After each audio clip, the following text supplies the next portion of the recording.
Fala galera do oitavo, tudo bom? Bom dia, vamos acordar, vamos sacudir essa poeira em nome de Jesus e vamos começar um conteúdo novo. A gente já falou de vários assuntos aqui, né, na plataforma da Iônica. A gente já falou sobre Revolução Francesa, a gente já falou sobre período napoleônico, a gente já falou sobre um monte de coisa e agora a gente vai falar de um período aqui no Brasil que é reflexo do que estava acontecendo na França, da Revolução Francesa, de tudo aquilo que a gente já estudou, e a gente vai ver aqui no Brasil os reflexos desse movimento. Tá? O reflexo da Revolução Francesa e desses movimentos contra os sistemas que estavam sendo o governo daquela época. Tranquilinho?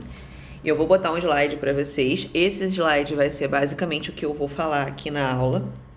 Porque aí o que você vai fazer, meu caro digníssimo? Você vai ouvir esse vídeo, você vai assistir essa aula e você vai acompanhar esses slides aí. Prometo que eu vou tentar fazer vídeos curtos, tá bom? No máximo 15 minutos.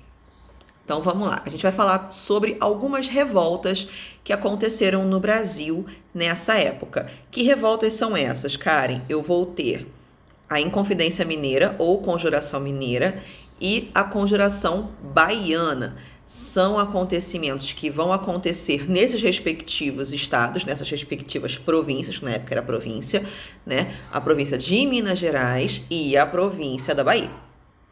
Certo? Eu falei para você, historiador não é um povo criativo. Então a gente faz o quê? Dá nome das coisas de acordo com o local, de acordo com quem estava se revoltando. Enfim, a gente associa, que na hora de estudar facilita muito. Então, a gente vai falar primeiro da Conjuração Mineira ou da Inconfidência Mineira e depois a gente vai falar da Conjuração Baiana, tá bom? Então, vamos lá. A Conjuração Mineira, a Inconfidência Mineira, ela vai acontecer muito próximo do finalzinho da Revolução Francesa. Lembra que a Revolução Francesa foi de 1789 a 1799. Então, a Conjuração Mineira, a Inconfidência Mineira, vai acontecer muito próximo desse período. Então, vamos lá. Eu tô lendo aí já o segundo slide. O primeiro foi só abertura, tá bom? Então, vamos lá. A Inconfidência Mineira, a Conjuração Mineira, ela vai iniciar no mesmo ano da Revolução Francesa, 1789, certo? Ela vai acontecer na província de Minas Gerais e ela vai ser um movimento que a gente caracteriza como um movimento elitista. Como assim, Karen? A liderança desse movimento, os líderes desse movimento, fazem parte da elite brasileira, da aristocracia brasileira. E quem são essas pessoas? Em sua maioria, vão ser os filhos dos donos de mina. Mina que eu tô falando é mina de mineração, tá bom? Minério. Então, os filhos desses donos de mina é que vão iniciar esse processo. Eles vão ser os líderes da Inconfidência Mineira.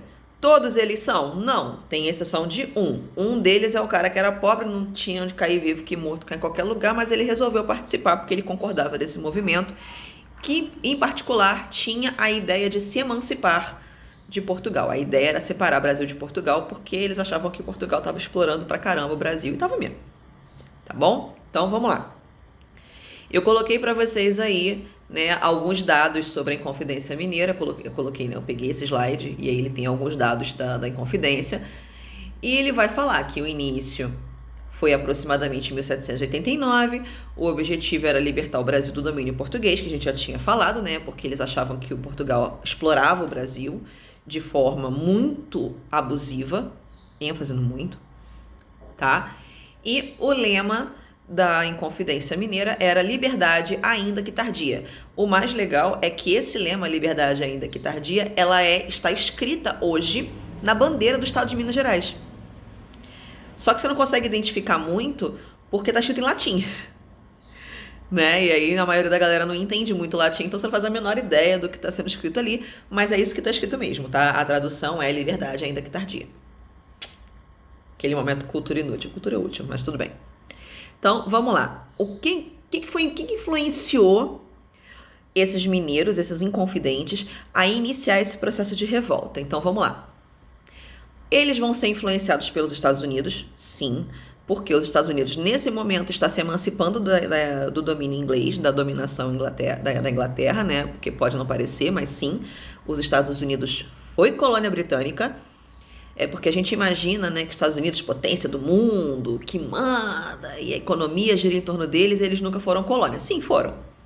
E foram colônia da Inglaterra. Por isso, inclusive, que eles falam inglês. Tá? Então, vamos lá. Então, influência dos Estados Unidos sobre a Inconfidência Mineira. Influência de quê dos Estados Unidos? Do processo de independência deles. Eles estavam fazendo o processo de independência deles, a revolta deles lá, e a gente viu que estava funcionando, que o negócio estava acontecendo, que era o nosso momento, vamos aderir. Outra coisa que vai influenciar é o pensamento iluminista. A gente já falou sobre isso nas aulas passadas, inclusive nas aulas que ainda eram presenciais. Esse movimento iluminista de igualdade do povo, de liberdade de expressão, de pensamento, de igualdade, de divisão dos poderes, onde eu vou ter legislativo, executivo e judiciário, onde o povo vota em quem é que vai ser o seu governante, isso vai ser uma influência muito positiva no processo de independência do Brasil. Independência de quem? De Portugal, porque a gente não queria mais ser colônia, a gente queria ser um país, certo? Então, outra coisa que vai ser uma causa aí da Inconfidência Mineira é a proibição do funcionamento de manufaturas no Brasil. Por que a coroa portuguesa proíbe essa produção manufatureira aqui no Brasil? Porque é isso que eles vendem pra gente. E aí a gente cai naquele mesmo conto quando a gente fala de perfume importado nacional. Por que o perfume importado é mais barato que o perfume nacional é mais barato que o importado? Porque quando você importa alguma coisa, você paga o frete. E o consumidor final paga esse frete. Mesmo que você pegue lá na loja, você está pagando o frete da loja de onde saiu de fato para onde chegar lá. Esse custo ele é repassado para o consumidor final, que é você. Então, o produto nacional não tem esse frete. Ou então, se tem, é pequenininho, porque sai de um estado para o outro, não sai de um país para o outro, não tem que atravessar o oceano para chegar aqui. Certo? Então, o custo de transporte, o custo de fabricação é muito menor. E aí, esse custo menor, ele é revertido para a gente na forma de valores mais baratos. Bom? E Portugal não queria que isso acontecesse, porque senão ele ia abrir concorrência. Se ele abre concorrência, as pessoas que moram aqui e não têm condição de pagar, não iam ter que se apertar para comprar. Compram mais barato. E eles perdem o quê? Mercado consumidor. E a gente já sabe que o mercado consumidor é uma coisa só. O que vai fazer a diferença para mim é quantas pessoas estão participando desse mercado consumidor. Quantas pessoas estão alimentando essa brincadeira. Se eu tenho muitas pessoas, eu vou ter uma clientela pequena, porque eu estou dividindo. Se eu tenho poucas pessoas, a minha clientela é enorme. A minha demanda é gigantesca. Por quê? Porque não tem concorrência. Lei da oferta e da procura, mercantilismo. Beleza? Então vamos lá. A exploração colonial imposta por Portugal ao Brasil. O que é essa exploração colonial que ele está falando? É o pacto colonial. Né? Aquela ideia de que a colônia só pode comercializar com a metrópole faz o que ela bem entender. Isso é muito desvantajoso para a colônia. Para a metrópole, 10/10, lindo. Agora, para a colônia, é um inferno na terra, porque você não tem concorrência, não tem como você procurar um melhor preço, uma coisa mais acessível, é só na base do aceita que dói menos. Tá? Isso é muito ruim para a gente queria que isso acabasse. Outra coisa que vai acontecer é a vontade da elite brasileira, principalmente dos fazendeiros, de participar das decisões políticas. Eles queriam começar a participar das decisões legais pertinentes ao Brasil. Outro problema que vai acontecer é os pesados impostos, os pesados tributos que vão ser cobrados sobre os donos de minas, sobre a exploração das minas aqui no estado, no estado, né, na província de Minas Gerais, que ia para o Brasil. Até porque a gente já sabe que o ouro, ele não é um recurso renovável. Você não pega a pepitinha lá de ouro, bota na terra lá, enterra, cobre de alguma água que vai nascer um pé de ouro. Se fosse assim, ia ser lindo. Mas não é. Então, o que a gente vai ter que fazer? Tem que explorar. E essa mina não será eterna. Certo? Vou passar para o slide seguinte.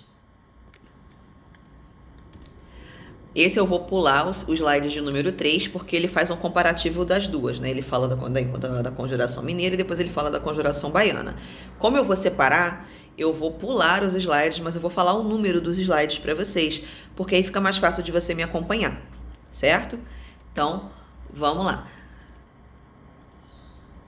Pararapam. O que vai acontecer aqui? Eu vou deixar a gente falar um pouquinho mais sobre isso a partir da apostila, porque ele mistura muitas informações e a gente consegue ficar mais fácil separando. O que está acontecendo? Existe um imposto chamado quinto, tá? Nas capitanias, nas províncias que exploram minério. Esse imposto quinto funcionava da seguinte parte: todo o ouro que circulava na colônia, ele tinha que ser quintado. Para ele circular legalmente, ele tinha que ser quitado. Ou seja, eu tinha que levar até uma casa de fundição, que era um órgão do governo. Eu levava esse ouro que eu explorei até a casa de fundição. Nessa casa de fundição, esse funcionário, esse fiscal da coroa, ele pesava esse ouro e falava: olha só, você está deixando comigo 1 quilo de ouro bruto. Beleza, volta que semana que vem. E aí, na semana que vem, quando eu voltava lá com aquele recibinho lá que eu deixei 1 quilo de ouro bruto na casa de fundição, ele vai me devolver 4/5 desse 1 quilo de ouro que eu deixei. Ou seja, de 1 quilo que eu deixei, eu só vou retirar 800 gramas. E aí, esses 800 gramas vão vir na forma de lingotes, tá? De barrinhas de ouro. Essas barrinhas de ouro, elas são ouro quintado, ou seja, ele já vem com o brasão da coroa, da coroa portuguesa, vem o ano, vem tudo bonitinho, direitinho, e esse ouro, ele legalmente pode circular na colônia brasileira. Lá na página 349, tem aqui, ó, o exemplo das barrinhas de ouro quintado, tá vendo? Era assim que ficava o ouro que saía das casas de fundição. Tá certo? Qual era o problema? A coroa portuguesa ficou muito acostumada com isso. Eles adoravam, porque, só para você ter uma noção, o Brasil mandou para a colônia, para a metrópole portuguesa, né? Mandou para Portugal, mais ou menos aí durante os tempos mais gordos de exploração de minérios aqui no Brasil, a gente mandou na faixa de mais ou menos 62 toneladas de ouro para Portugal. Se você parar para pensar que um elefante adulto pesa, em média, 3 toneladas, um elefante adulto saudável, e a gente mandou 62 toneladas de ouro para Portugal, dá mais ou menos aí uns 20 elefantes. Só para você ter uma noção de quantidade. Tá bom? Maciço, não é só aquela bordinha não, só a casquinha igual ovo de Páscoa não.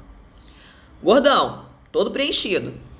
Então, mais ou menos a gente mandou aí uns 20, 21 elefantes de ouro para Portugal.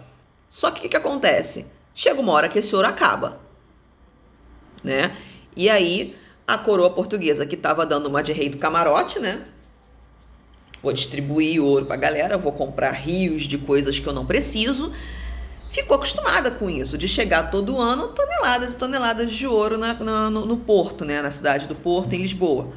Então, assim, amigo, eu gasto quanto que eu quiser, porque vai chegar, vai vir dinheiro para mim. Só que conforme o tempo foi passando, esse suprimento de ouro foi minguando, foi diminuindo.